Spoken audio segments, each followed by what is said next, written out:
Hey guys, we're officially in a boom. But what does it mean for collectors? Let's talk about it.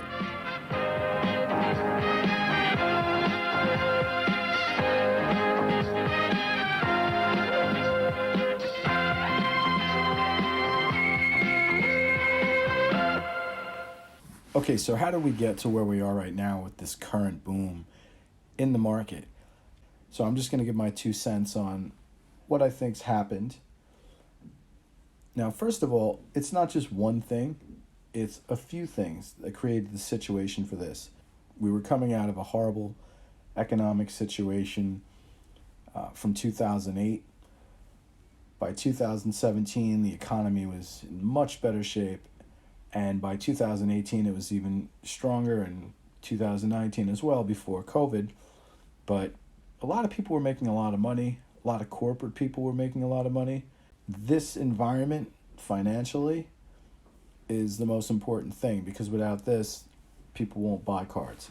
The next huge thing for me is the Jack of All Trades documentary that came out in 2018. I saw this right away when it came out because, obviously I'm a baseball card collector. And the Jack of All Trades documentary really started getting people talking about baseball cards again. And there are a lot of people that just, I think, watched this documentary and it rekindled their interest in baseball cards. And at the time, when this documentary was out, all the junk wax stuff, the graded junk wax stuff, was still super cheap.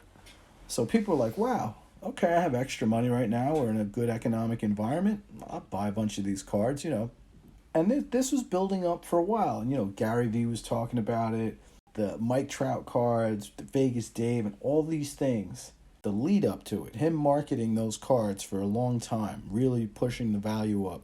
And then the pandemic. A lot of people were just taking their stimulus checks, the first ones, and just buying, baseball cards. That had something to do with it too. And also think about it. If you're at home and you have nothing to do and this documentary is on, you're going to watch it. And of course, during the pandemic, one of the main stories I always hear is I had nothing to do, I was out of work, so I went through my cards. All these things happening at the same time, and right now we're in a boom.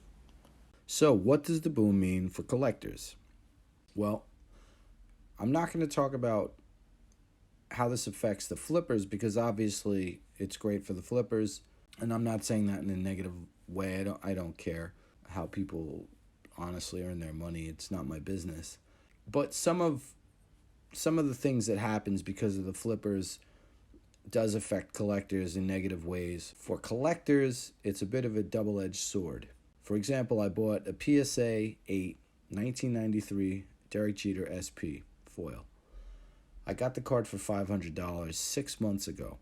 I'm seeing that card in auctions with a couple of days left up close to $2,000. So on one end, it's great that I bought that card. On the other end, there are many other cards that I'm on the lookout for that are now becoming more and more unaffordable, especially vintage stuff. Vintage stuff's doing really well. So, for example, I was looking at some Koufax rookies raw, and I was trying to get one for like $400.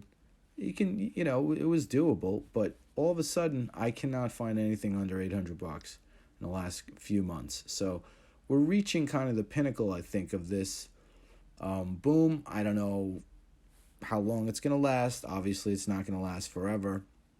If you talk to some people, I heard this talk before when I was a little kid. I heard this talk in the junk wax era, that this is the best investment you can make right now in the United States, that it'll never go down, it's just going to go up. I've heard all of it before. It doesn't go up forever. It will gain a lot, correct, and then it'll level off somewhere higher than where it was. And that's good for everyone. But nothing lasts forever, so enjoy it now. I hope everybody's having fun. And this is just my 2 cents on what I think happened, why we're in the boom right now. I'm sure I missed a lot of things. I'd love to hear what you guys have to say in the comments, and thanks for watching.